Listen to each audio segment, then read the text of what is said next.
Minha amiga e meu amigo, eu vou exibir para você um vídeo no qual o jornalista Fernando Gabeira fala algumas verdades inconvenientes, verdades essas que o sistema não gostaria que a população soubesse.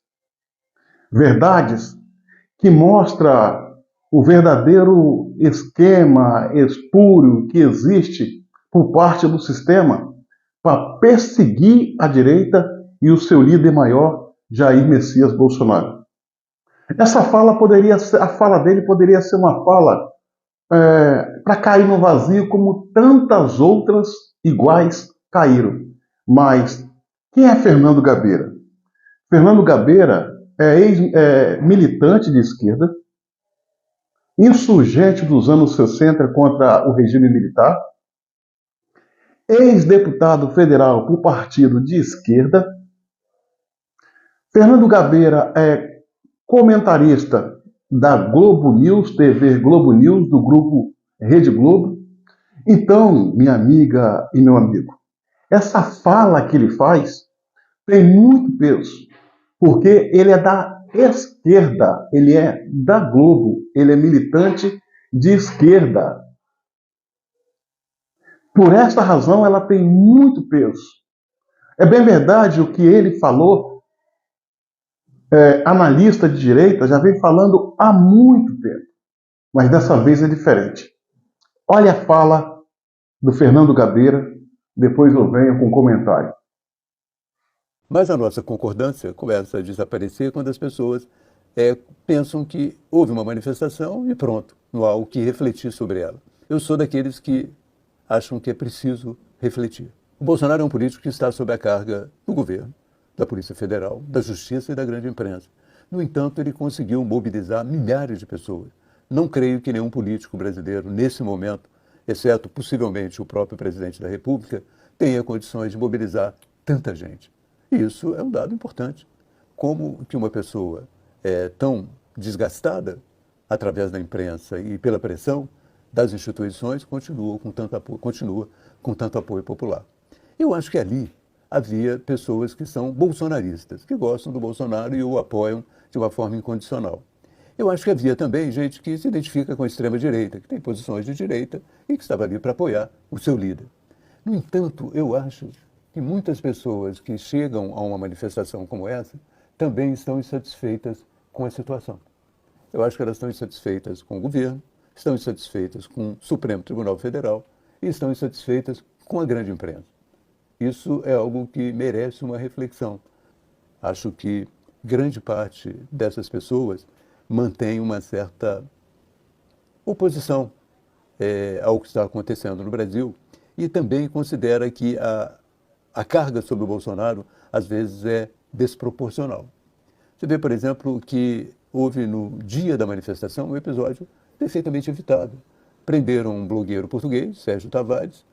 O blogueiro é de direita, mas e daí? Né? Prenderam o blogueiro e acabaram elevando o episódio a uma dimensão internacional. Hoje o blogueiro já tem 1 milhão de seguidores, graças, parcialmente, à Polícia Federal Brasileira. Também queriam que o Bolsonaro fosse depor um inquérito sobre uma baleia no interior de São Paulo que ele teria incomodado. Com seu jet ski, ele teria incomodado a baleia. Então, é preciso rever a tática para evitar que esse processo de polarização continue sem que ele seja atenuado. Eu acho que é difícil você romper esse processo de polarização, mas você pode atenuá-lo e você pode corrigir ao longo do caminho erros que são erros que, de uma certa maneira, não só favorecem o Bolsonaro, mas também são erros dispensáveis, independente de favorecerem ou não o Bolsonaro, são erros dispensáveis. Da mesma maneira, eu acho, né, que o Supremo Tribunal Federal tem que tomar muito cuidado. Ele está se preparando para praticamente anistiar a dívida das empresas que fizeram um acordo de leniência no período da Lava Jato. Essas empresas usaram a corrupção, essas empresas, algumas delas foram à imprensa pedir desculpas pelo que fizeram, e, no entanto, a partir de uma decisão do Toffoli, já começaram a ser, de uma certa maneira, dispensadas as suas multas. E o mais interessante é que esse questionamento do pagamento das multas das empresas foi feito pela esquerda pela extrema esquerda não, mas pela esquerda mais radical, o PSOL, o PDT, eles entraram na justiça querendo que essas empresas não pagassem a sua multa. Então eu fico perguntando, que país é esse? É uma jabuticaba bem brasileira, né? Partidos de esquerda entram na justiça para aliviar a multa de empresas que devem ao Tesouro Nacional. Algumas delas, como no caso da JF, devem também, a sua dívida é importante também para os pensionistas, para os aposentados. Então, é um país, realmente uma jabuticaba brasileira.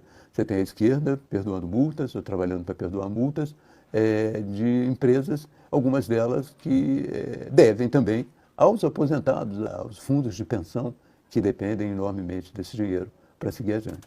É um caso difícil de se entender. Essas coisas todas fazem com que, não só que exista polarização, eu acho que ela já tem uma base, como eu disse, muito grande na internet, mas elas fazem com que o Bolsonaro consiga, de uma certa maneira, como é um líder que ainda está vivo e que ainda incorpora, de uma certa maneira, uma resistência ao governo que está aí, o Bolsonaro atraia um número de seguidores muito maior do que atrairia, porque ele continua sendo, de uma certa forma, aquilo que ele representou em 2018, uma espécie de catalisador da insatisfação popular com essas instituições, com o governo, com a Polícia Federal, com o Supremo Tribunal Federal, com a imprensa e até com a academia. Fernando Gabeira, militante de esquerda, ex-deputado federal por partido de esquerda e atualmente